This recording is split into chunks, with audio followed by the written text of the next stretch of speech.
see me, I've gotta wait in line. Salut, alors j'espère que pour toi tout va bien. Aujourd'hui on va parler des visas américains. Parce que comme on le sait, quand on va aux États-Unis, il est important de faire un visa américain. Donc je vais parler de 3 visas différents, enfin surtout 2 parce que le troisième c'est pas vraiment un visa. Donc le B1, B2, le J1 et l'ESTA qui est quand même assez important. Comme tu le sais peut-être, le B1, B2 c'est un visa que j'ai fait et qui malheureusement a été refusé.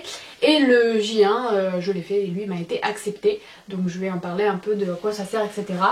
Dans cette vidéo, de comment faire un visa, remplir le formulaire et tout, payer les frais, comment faire pour prendre le rendez-vous, tout ça, les papiers à emmener. Et ensuite, je m'arrêterai là et je ferai une prochaine vidéo où je vais accentuer surtout sur mon rendez-vous, enfin mes rendez-vous à l'ambassade, parce que les deux rendez-vous pour le J1 ou pour le B2 ont été complètement différents. Je pense que ça peut intéresser peut-être certaines personnes parce que moi personnellement, quand j'ai fait des recherches, quand je vais faire mes visas en fait et que j'ai fait des recherches sur internet de savoir comment ça se passe, les questions qui sont posées, etc.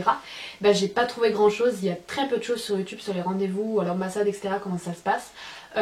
Donc je me suis dit que ça pourrait être intéressant d'en parler en vidéo pour voilà, les personnes qui désiraient savoir comment on fait tout ça. Tu trouveras également en barre d'infos tous les liens utiles sur l'ambassade, sur les visas, sur les liens directs pour remplir les formulaires, etc. Je mettrai tout ça en barre d'infos. Donc voilà, n'hésite pas aussi à checker la barre d'infos et je pense que je le dirai tout au long de la vidéo. Donc quand tu vas aux États-Unis, bien sûr, tu dois faire un visa, ça tout le monde le sait. Mais sache que si tu vas aux États-Unis pour moins de 3 mois, soit 90 jours, c'est la même chose, tu n'as pas besoin forcément de te rendre à l'ambassade car il existe l'ESTA. C'est principalement un visa, enfin c'est pas un visa, faut pas que je dise visa. Donc l'ESTA ça veut dire en français système électronique d'autorisation de voyage. Donc déjà tout est dans le nom, hein. C'est juste une autorisation de voyage, une autorisation d'entrée dans le continent américain. Donc il est valable comme j'ai dit 90 jours soit 3 mois. Et il faut savoir qu'il est valable pendant 2 ans. Alors ce que je veux dire par là c'est que on peut faire de multiples entrées aux États-Unis avec l'ESTA sans être obligé de le refaire à chaque fois. Je veux dire c'est que là pendant cette année si tu veux faire un voyage à New York pendant 2 semaines, hop, tu peux, après tu rentres en France quelques mois, tu refais ton voyage, je sais pas, au Miami pendant 3 semaines, non tu peux, après tu rentres en France. Ou alors il est valable jusqu'à l'expiration du passeport. Si par exemple il te reste 1 an de validité de ton passeport et que tu sais qu'au bout d'1 an tu vas devoir le refaire et que là tu fais ton ESTA, et bien ton ESTA sera valable donc pendant la durée de validité jusqu'à l'expiration de ton passeport en fait pendant 1 an. Et donc si tu renouvelles ton passeport tu vas redevoir faire l'ESTA. Et bien sûr c'est pour le tourisme bien évidemment, donc t'as pas le droit d'aller là-bas pour travailler, pour être rémunéré ou seulement pour le tourisme et visiter, et tu dois payer 14 $ pour le faire. Alors je te mettrai le lien direct pour pouvoir faire l'ESTA directement sur internet parce que apparemment c'est pas très difficile de le faire, il faut remplir un formulaire, avoir quelques pièces justificatives, certainement comme ton passeport, ta carte d'identité, carte vitale ou je ne sais quoi. Donc tu mets tout ça et bien sûr ensuite tu remplis donc le formulaire, tu réponds aux questions qu'il y a dessus, etc. Et après tu recevras un mail ou un message qui te dira si tu es accepté ou refusé pour l'ESTA et ensuite je crois que tu imprime la page de confirmation et voilà. Enfin ça c'est ce que j'ai lu sur internet et ce que j'ai lu sur le site en question, etc. Moi je l'ai jamais fait mais apparemment c'est pas hyper difficile de le faire. Mais si tu pars aux États-Unis pour plus de 3 mois, plus de 3 mois tout simplement, mais toujours en tant que tourisme, tu as donc le visa B1, B2 et là il te faut aller à l'ambassade. Donc moi c'est le visa que j'ai fait. Alors c'est parce qu'il a été refusé qu'il sera forcément refusé pour tout le monde. Ça dépend de chacun, ça dépend du dossier et voilà il faut savoir qu'en allant à l'ambassade, c'est l'agent consulaire qui choisit en fait et voilà c'est par rapport à chaque dossier, c'est comment dire, c'est individuel tout simplement et ça dépend de chacun. Donc le visa B1 B2 qui est donc lui pour affaires, tourisme et soins médicaux. Donc tu as le B1 tout court qui est lui pour tout ce qui est affaires, donc pour réunions professionnelles ou conférences, et le B2 qui lui va être pour les vacances, rendez-vous, rendre visite à une famille plutôt, ou les soins médicaux, où la plupart du temps ils mettent les deux en même temps, B1, B2. Le visa B est valable pendant 6 mois. Ensuite on a donc l'autre visa que j'ai fait qui est le J1, donc lui qui est pour les échanges de visiteurs, donc par exemple les programmes au pair. Donc là après bah ça de toute façon généralement si tu fais celui-là c'est que tu t'es rapproché d'une organisation pour partir au pair, enfin d'un organisme plutôt, et donc bah, tu seras coaché je pense pour tout ça. En tout cas je peux dire que la société culturelle care m'a beaucoup aidé pour ça, enfin ils ont été très à l'écoute et vraiment géniaux pour ça. Moi de ce côté là je suis très contente pour cette partie là, voilà, ils ont beaucoup aidé pour les questions, pour la moindre question qu'on avait, pour l'entretien à l'ambassade, etc. Une fois que tu as choisi bien sûr le visa que tu veux faire, hein, que ce soit le B1, B2 ou le J1, je parle principalement de cela parce que c'est ceux que j'ai fait, mais il en existe une foule, vraiment il en existe beaucoup des visas, si tu veux faire du journalisme, si tu vas faire un travail saisonnier, si tu vas faire des études, plein de visas différentes, donc ça je t'invite à cliquer sur le lien que je mettrai encore une fois en barre d'infos, où tu pourras retrouver toutes les infos utiles pour savoir le visa.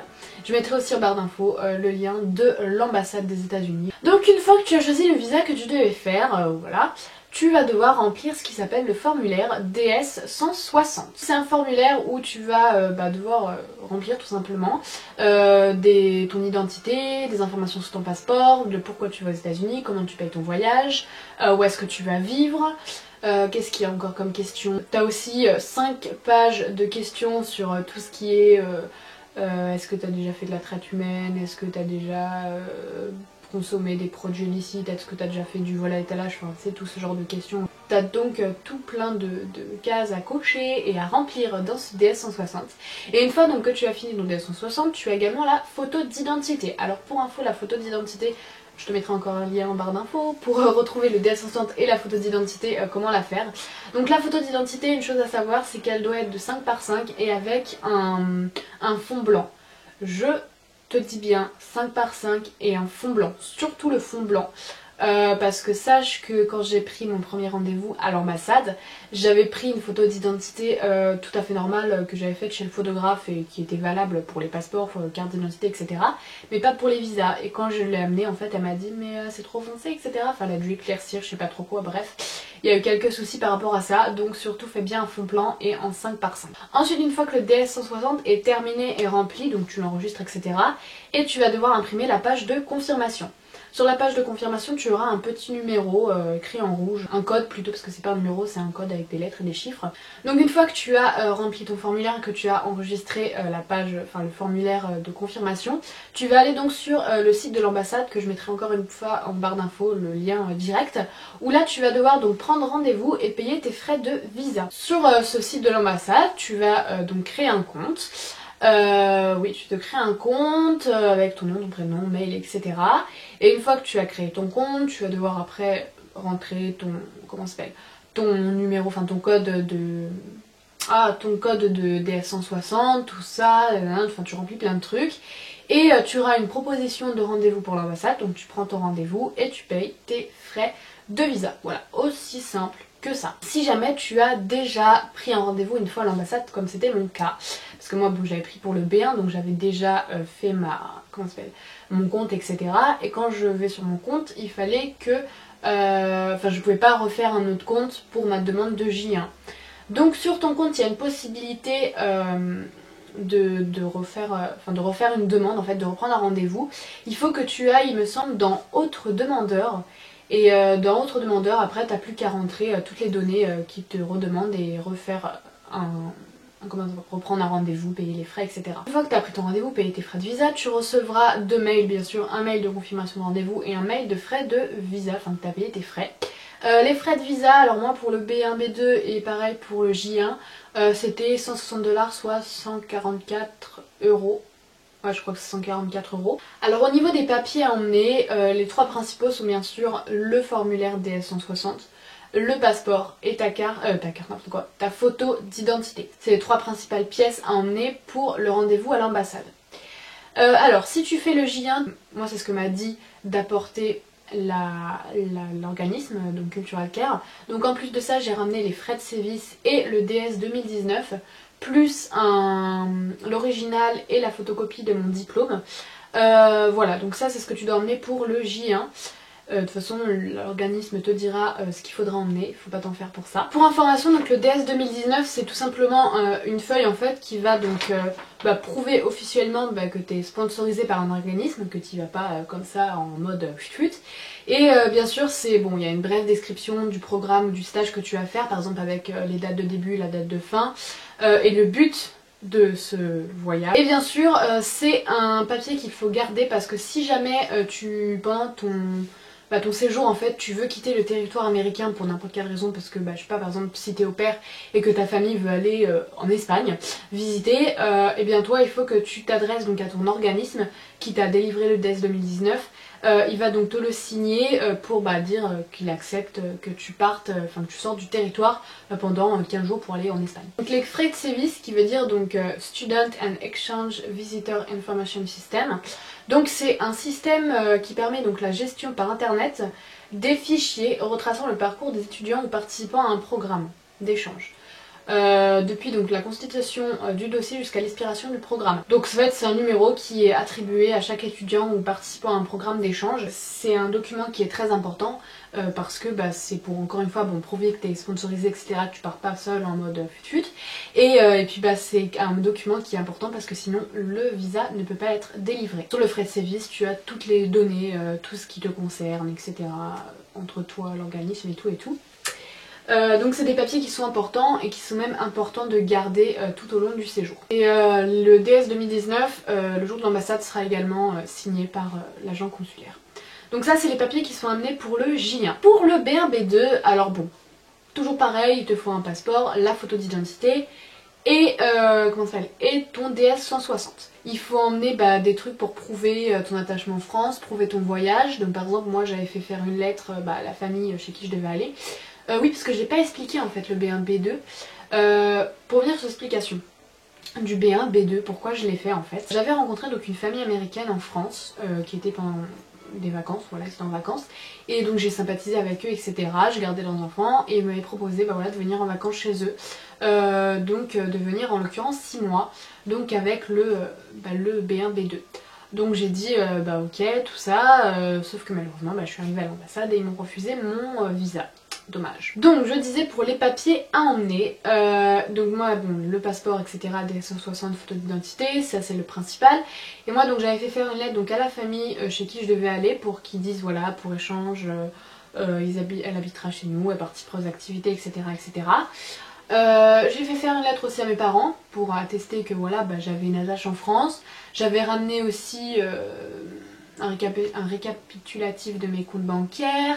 Qu'est-ce que j'avais emmené? Récapitulatif de mes comptes bancaires, justification de domicile, voilà, j'avais ramené plusieurs trucs. Malheureusement ça n'avait pas marché, mais j'ai un exemple, quand j'avais fait mon B1, B2, j'avais des gens qui étaient partis, qui étaient venus plutôt à l'ambassade pour les mêmes raisons que moi, pour un B1, B2 aussi plutôt. En fait, ils voulaient faire un road trip aux États-Unis, donc ce qu'ils avaient fait c'est qu'ils avaient ramené tout, ils avaient fait un plan de là où ils voulaient aller, ils avaient pris des hôtels chez qui ils iraient, enfin voilà. Et eux du coup ils l'ont obtenu parce que ils ont montré vraiment qu'ils allaient là-bas pour une raison valable, pas pour tranquillou quoi. Moi voilà, il y avait mon dossier on va dire était un peu bancal, n'était pas accepté certainement pour ça, mais bon bref. Ça ce sera dans la vidéo sur mon rendez-vous à l'ambassade que tu verras très bientôt certainement. Voilà donc je pense que j'ai rien oublié pour tout ce qui était les papiers etc. Je crois que j'ai dit... ouais, je crois que c'est tout. J'espère ne rien avoir oublié. N'hésite pas comme j'ai dit à checker cette barre d'infos parce que tu vas retrouver une foule de liens utiles pour les stats, pour les visas, pour le lien de l'ambassade, pour la photo d'identité, enfin bref, n'hésite vraiment pas à y aller si jamais c'est quelque chose qui t'intéresse et que voilà, c'est très pratique parce que je te mettrai les liens directs pour le formulaire etc. Donc je pense que ça pourra t'aider. Voilà, c'est tout ce que j'avais à dire. En tout cas, j'espère que cette vidéo aura pu t'aider et aura pu t'informer sur pas mal de choses. Je te fais donc plein de bisous et on se retrouve très bientôt pour une nouvelle vidéo. Bye bye!